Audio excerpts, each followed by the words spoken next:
What is up, YouTube? It is jgonascar. This is going to be a diecast review to celebrate a very important milestone in my YouTube career. Yesterday, I found out that I was able to surpass the 1,000 subscriber mark, and after almost 10 years, I have finally been able to do it. I wanted to give a shout out to the other JR, I believe that's how it's pronounced, the other JR, or the other Junior, for helping me get over that milestone, and the other, last I checked, about 10, 11 subscribers who have followed since then, because I know I'm more than over 1,000 subscribers now. And I would have made this video a little bit sooner, but unfortunately, 2 days ago, my desktop computer that I have used for over 7 years to edit videos finally decided to kick the bucket, and I will not be able to edit videos on there until further notice. But this is still going to be a video that I'm going to make because I got to do it while the time is right. And also because in about 10 days, 10, 11 days will be my 10-year anniversary on YouTube, and I'm also going to do something special for that. I am going to have to keep that a secret until the weekend of December 18th, though.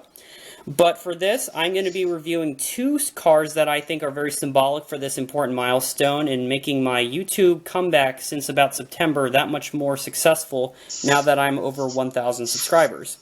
And to help me celebrate this important milestone is the guy that helped me start my YouTube comeback back in September, jgonascar48. Hey, what's up, guys? Ian Cross 48 here, and I just want to say congrats to Julian on reaching 1,000 subscribers and going. Yep. And for this diecast review, I am going to be reviewing, as I said, two cars. And the first one, as you can see by the screen, is going to be Jeff Gordon's 2015 Axalta #24ever Chevy. I am not sure, I forget where I got this car, but one thing is for certain, though, I picked this car because as the end of the decade is nearing, I know that this scheme is going to be one of those very historic schemes in the NASCAR history books because, you know, throughout history, you know, people like John Elway, Wayne Gretzky, you know, Richard Petty, and now in about 1 year, Jimmy Johnson will be getting a very big send-off to celebrate the end of their very historic career in the sport that they dominated for a while.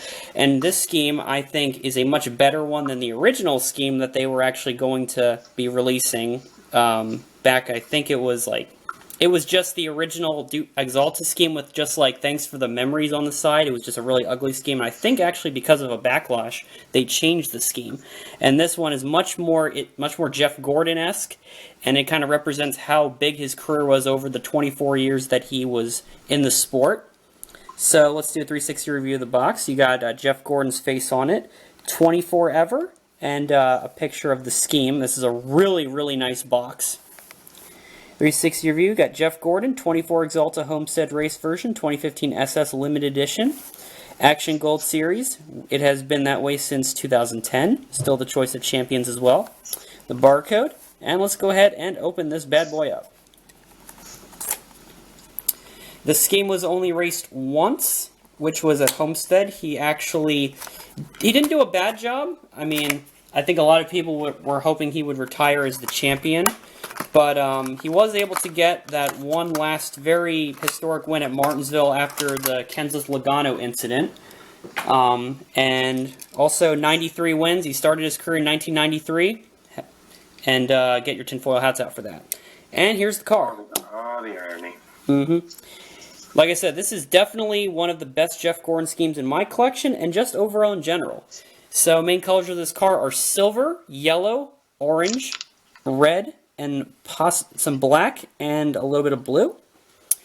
Axalta is the main sponsor on the hood. No other little sub-sponsors. Chevrolet SS Gen 6 design. Sprint Cup Series, 3M, 24, 3M Axalta, Pepsi Axalta again, Valvoline, which was a very prominent sponsor in a lot of Hendrick Motorsport teams, and Panasonic, which took over sponsorship of the 24 for Chase Elliott after Gordon retired. Congratulations, Jeff, from the 12,500 Axalta employees around the world. And you got Drive to End Hunger on the top of the top of the roof, or like whatever this is called. I'm not sure what it is.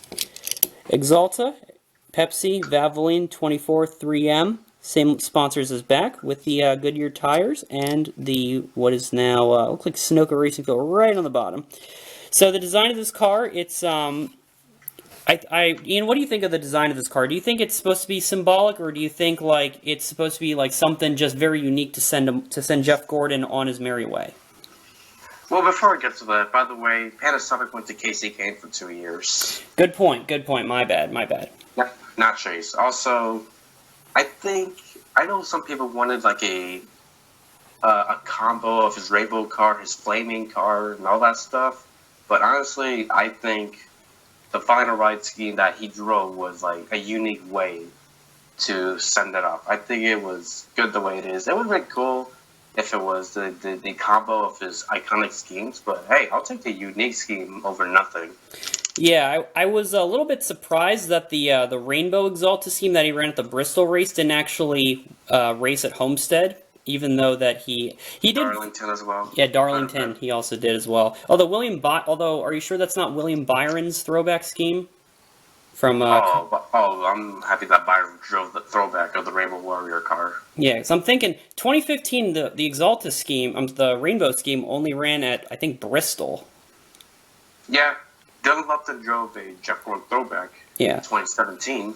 Yeah, 2017, William Byron drove a Rainbow throwback at Darlington, which, I mean, from my... 2018, yes. My opinion, though, I think they waited a little too early to do a Rainbow throwback scheme for William Byron because, I mean, William Byron's only been in the 24 car for, like, 2 years now. I just think that they probably could have maybe done, like, a Cecil Gordon or, like, something that isn't a unique, something that's not known from a Jeff Gordon point of view, like something not Rainbow-esque. Right. Yeah, and for this car, the DuPont Flames make a last ride, mostly around the car and on top of it. Silver is the primary color from this. It is, as you can see, and it's actually, I don't know if the camera can pick this up, but it's gorgeous as hell. It's very, very gorgeous. You're right, Ian. It mostly dominates the foreground of the car. The Axalta logo is just just all black, and the A in dominating the top of the hood. And also you got the little chase banner because Gordon surprisingly ended up making the Final Four in his last season, which surprised even me based on how bad a season he really had beside that. I don't want to say a lot about that because of how garbage the format is. Oh, the format is garbage. Absolutely. We're gonna not debate about that, but I'm more saying like Jeff Gordon statistically supposed to be a 7-time champion, and like how rigid the system is for the chase. It's like I was very impressed that he was able to make to the Final Four, even though it's not the way I would have hoped. It was definitely something that at least he can say he made the Final Four. Like when Rusty Wallace retired in 2005, he made the chase. He didn't go out on a big high note, but it was definitely like, it wasn't like he overstayed his welcome. Right. Another thing about the choice, sorry to talk about it, but I'm not a fan of the post-season colors. It ruins good schemes. However, I do applaud Lionel for making a non-chase version of the Final Ride car. Yeah, and the Chase Elliott, I will give Hendrick some credit that they definitely changed the way the Chase Elliott drove the 24 car because I think Jeff's designs should be unique in the history of the whole organization. And then I was honestly surprised when Chase Elliott actually left the 24 for the 9. Part of me feels like that, like there's this thing at Hendrick Motorsports that I just find very odd because like there's one driver that ends up dominating with the main car number-esque, except like the 5, but everybody else who succeeds that driver does horribly. Like Tim Richmond, he drove the 25 for like 2-3 years. He won like 11 races. Only like I think ever since 1987, I think it's like Joe Nemechek, Casey Mears. And I think Brian Vickers, they've won like a combined total of like 5 races. Correct me if I'm wrong, Ian. I am a Hendrick fanatic, but Damn, I gotta look at that. I gotta look at the stats for Yeah, for the wins after Tim Richmond. yeah, I mean, Tim Richmond absolutely dominated that 25 car, but yet, like, his successors weren't able to do it. But, I mean, I really wish Tim Richmond stayed, because imagine him and Jeff Gordon could have been teammates. Right. Yeah. So, beside that, beside the silver and the iconic DuPont flames, there isn't a whole lot else to say about the car design. And, I mean, the number 24s, in its typical Hendrick yellow fashion, end up making one last ride on the 24 car, because after 2015, they would mostly be white for Chase Elliott, and although they did bring it back for William Byron when he brought the 24 car back. Although, I thought William Byron was a little bit... Like, they tried too hard to harp on the Jeff Gordon nostalgia because, like, the scheme reminded me way too much of Jeff Gordon. And I feel William Byron should be his own person, not to be in the shadows of a NASCAR legend like Jeff Gordon. I mean, in NASCAR, you can't retire numbers, so it ain't going anywhere anytime soon. Oh, and I am no way saying that Jeff Gordon's number should be retired. I think to make NASCAR different from its predecessors, they should not retire numbers. So that's pretty much it for this car. Let's do a 360 review of it. This is the driver's side, back, right side, and the top. I'll add some more things for you in this video. In that race, Gordon ran pretty solid, led 9 laps, but his car wasn't the best throughout most of the race. Let's just say that. He definitely wasn't in championship contending format for the race. He did lead a couple times and the crowd went wild for that. Oh, I was too. Oh yeah, that was very impressive. I mean, that would have been awesome if Gordon could have been able to pull it off. But his car and his driving skills probably weren't up to par with the likes of Kevin Harvick and Kyle Busch that day, which is disappointing. But I mean, Jeff is much older than those other two, and Jeff is, what is he now, like 48 now? I think. Yeah, so I mean, his time was coming, and he did actually, and he did make some rides run some races in the '88 car next year, and he only had like 2 top 10s. He did decent. Yeah, from what I remember. He didn't do bad, but it was like, I mean, that probably would have been his last race won, regardless if he ran another full season or not. And everybody's known since like 2013 that Chase Elliott would have taken over the 24 car for him. So it was inevitable, and I'd say Jeff Gordon got the sign off that he deserved. So for a rating of this car, I would give it a 10 out of 10. Ian, what do you think? Paint scheme wise, it's a 9 out of 10, but like I said, I'm not a fan of the Chase banners. I just like the regular version of the diecast. But the paint scheme wise, it's a 9 out of 10. It's so beautiful. That is correct. So that does it for part 1 of this diecast review. The next one is going to be on a much more rare car, but one that I picked out for a little bit more than what meets the eye, and the car is going to be on Steve Park's 2011 Old Blue Tribute Chevy for Tommy Baldwin Racing. This car I picked out for the second part of this diecast review because I felt that since Steve Park drove the one car for the most of his career, it's car 1,000 subscribers, but I felt like reviewing an old Steve Park car wouldn't have been as interesting as reviewing a car as rare as this. And unlike the Jeff Gordon car, I actually remember where I got this. I got this car when I went to Charlotte in summer of 2016. I got to meet up with a good buddy of mine, Seth Dolby, and his friend Josh Spear. And they ended up, we went to Stewart Haas Racing and the NASCAR Hall of Fame and a lot of that fun stuff. And it was definitely the best experience of that summer for me.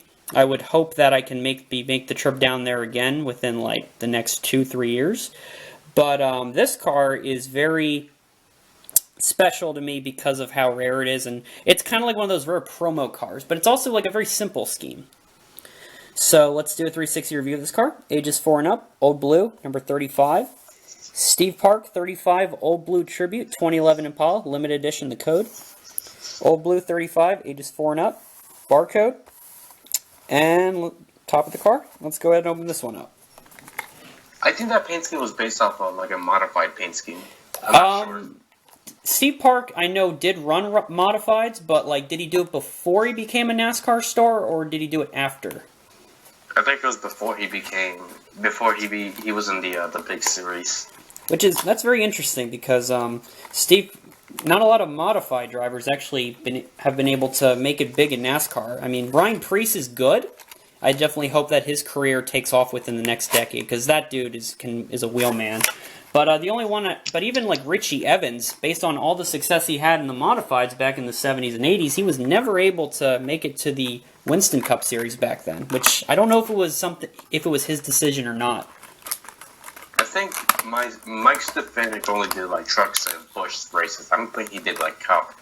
Rest in peace, Mike Stefanik. I don't think he attempted Cup. Yeah, I mean maybe that's a choice of his. I don't know. I can't speak for them. And here's the car. Very, very beautiful car, and a very rare one as well. Main colors of this car are obviously blue, but you also got some like reddish orange, some white, and a little bit of black. The main sponsor isn't necessarily a word, but it's more of a logo to represent the Old Blue tribute.